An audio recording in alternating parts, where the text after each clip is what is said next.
Oke, selamat pagi anak-anak semua. Shalom. Gimana rasanya di rumah? Sudah berapa hari ya? Senin, Selasa, Rabu, Kamis. Siapa yang udah bosan di rumah? Siapa yang semangat? Masih semangat? Iya, Miss Maria harap meskipun kita tidak ketemu secara langsung, tapi melalui video ini kita bisa belajar tentang Tuhan, belajar agama, dan kalian juga bisa mengerti apa yang Tuhan kehendaki dalam kehidupan kita. Kita berdoa dulu ya sebelum kita belajar. Mari kita berdoa. Tuhan Yesus yang baik, kami berterima kasih Tuhan memberi waktu kepada kami untuk boleh belajar agama hari ini.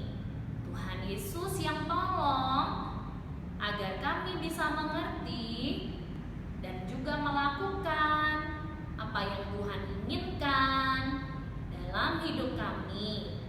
Dalam nama Tuhan Yesus kami berdoa. Amin. Ya anak-anak, waktu itu pelajaran kita sudah sampai di halaman 79. Yuk, yang bawa buku agamanya, yang ada buku agamanya di rumah bisa dibuka ya. Pelajaran 10 halaman 79. Kalian belajar tentang apa? Hidup rajin bagi Tuhan. Waktu itu ada seekor binatang yang jadi contoh bahwa dia adalah hewan yang rajin. Siapa masih ingat? Hewan apa? Iya, betul sekali, yaitu hewan semut. Bahkan di kitab Amsal 6 ayat 6. Yuk yang hafal sama Miss Maria ya, sama-sama kita lafalkan ayat ini. 1, 2, 3. Amsal 6 ayat 6. Hai pemalas, pergilah kepada semut, perhatikanlah lakunya dan jadilah bijak. Artinya Tuhan kehendaki kita supaya jadi anak-anak yang rajin, bukan anak-anak yang malas. Dan juga anak-anak tahu nggak bahwa di dalam perjanjian baru juga ada contoh tentang seseorang yang hidupnya itu begitu rajin. Coba ya, ini Miss Maria kasih sebuah ayat firman Tuhan. Bisa baca? Kalau bisa, nanti sama-sama Miss Maria ya, kita baca. 1, 2, 3. 2 Tesalonika 3 ayat 8. Sebab kamu sendiri tahu bagaimana kamu harus mengikuti teladan kami, karena kami tidak lalai bekerja di antara kamu dan tidak makan roti orang dengan percuma, tetapi kami berusaha dan berjerih payah siang dan malam, supaya jangan menjadi beban bagi siapapun di antara kamu. Itu ayat firman Tuhannya. Anak-anak, tahu nggak ini siapa? Ya, ada yang berhasil menebak? Siapa dia? Ya, ini adalah rasul yang dikenal sebagai rasul yang terbesar karena dia melayani banyak orang dan menjadi pengaruh sampai hari ini. Siapakah dia?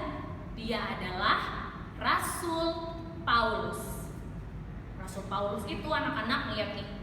Ini adalah peta perjalanan Rasul Paulus dalam memberitakan Injil dari satu kota ke kota yang lain. Dia pergi untuk memberitakan Injil. Rasul Paulus dikenal sebagai rasul yang begitu rajin, begitu giat di dalam pekerjaannya untuk Tuhan.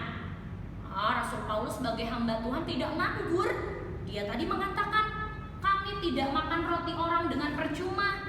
Artinya adalah bahwa mereka waktu dikasih makanan oleh jemaatnya, mereka juga berjuang, bekerja yang keras untuk dapat memberitakan Injil. Nah, makanya orang-orang kemudian di seluruh dunia bahkan mendengar berita Injil yang disampaikan oleh Rasul Paulus.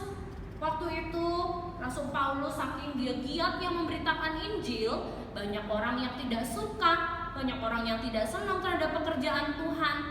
Banyak orang yang bahkan berusaha membunuh Rasul Paulus. Bukan itu saja, dia juga pernah dipukuli, dia pernah coba dibunuh, dia bahkan juga sering kali masuk penjara. Dan di dalam penjara itu bukannya kapok ya, bukan, setelah dilepaskan kembali lagi tetap memberitakan Injil.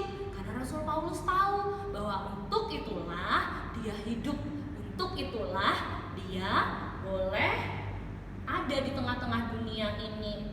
Nah, dia meskipun dia ada di dalam penjara, dia tetap memuji Tuhan, dia tetap bersukacita, menjadi kesaksian yang begitu indah untuk orang-orang yang ada di dalam penjara.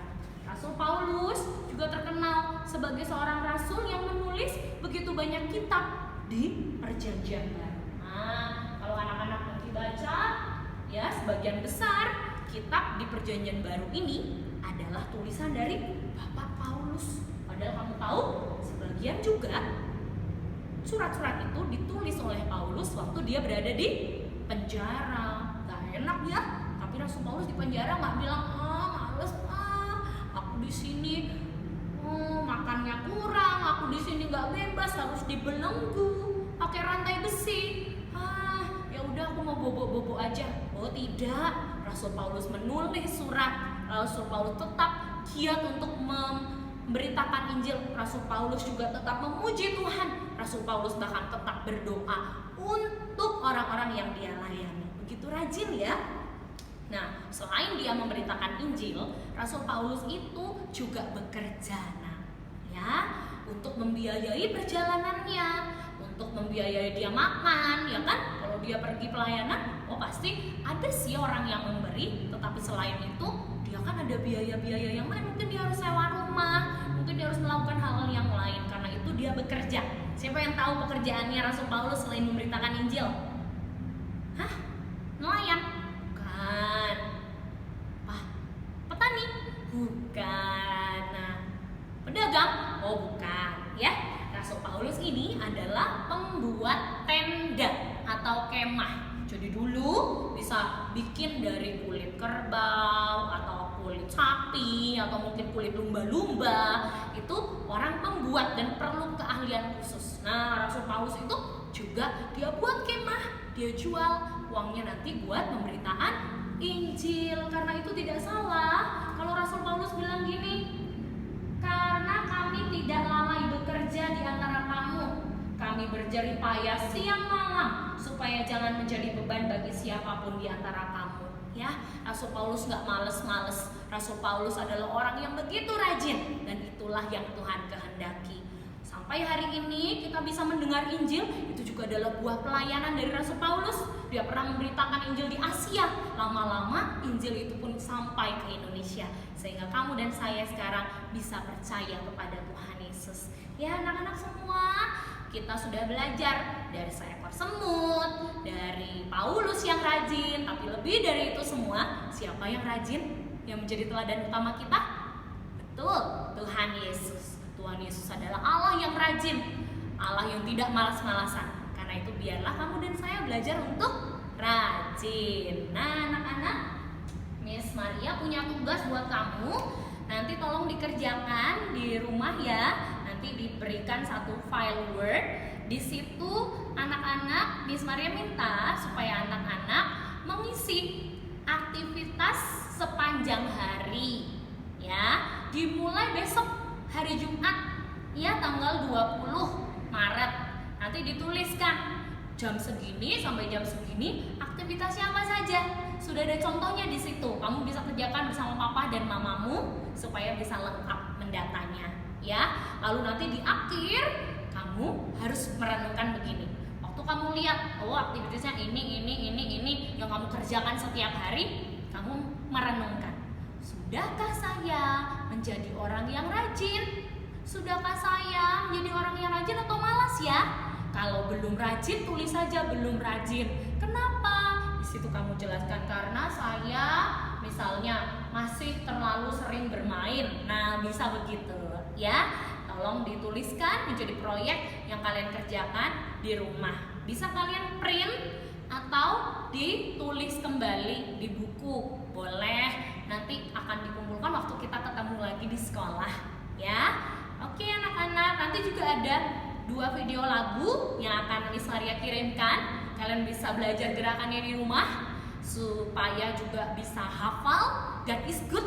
Nah, siapa yang suka lagu God is good ya? Lalu lagunya Jana Alaira yang judulnya I wanna do right, wanna do what's right, gitu ya. Nanti tolong dipelajari di rumah supaya nanti waktu kita ketemu lagi kita bisa nyanyi sama-sama di tempat ini. Oke? Lalu kita mau berdoa ya nak ya, untuk mengakhiri pelajaran kita hari ini. Anak-anak nanti langsung mengerjakan apa yang bisa dikerjakan ya, latihan lagunya dengan baik. Kita berdoa ya nak. Ikuti Miss Maria dalam doa. Tuhan Yesus, terima kasih untuk pelajaran hari ini. Kami boleh mengenal seorang hamba Tuhan yang begitu rajin, yaitu Rasul Paulus. Tuhan tolong kami supaya kami juga dapat belajar menjadi orang yang rajin. Kami mau, meskipun kami liburan, kami boleh tetap mengerjakan tugas-tugas kami sebagai siswa. Tuhan berkati juga kesehatan kami anak-anak. Tuhan berkati juga kesehatan papa dan mama. Juga Tuhan yang berkati kesehatan bapak ibu guru di sekolah. Terima kasih Tuhan Yesus. Di dalam nama-Mu kami sudah berdoa. Semua anak Tuhan katakan amin. Ya anak-anak semua, sampai di sini video kita, pembelajaran kita. Tetap semangat, tetap jaga kesehatan. Jangan lupa sering-sering apa? Cuci tangan. Gak usah kucek-kucek mata, gak usah tangannya ditaruh di mulut. Ya, oke, goodbye, God bless you.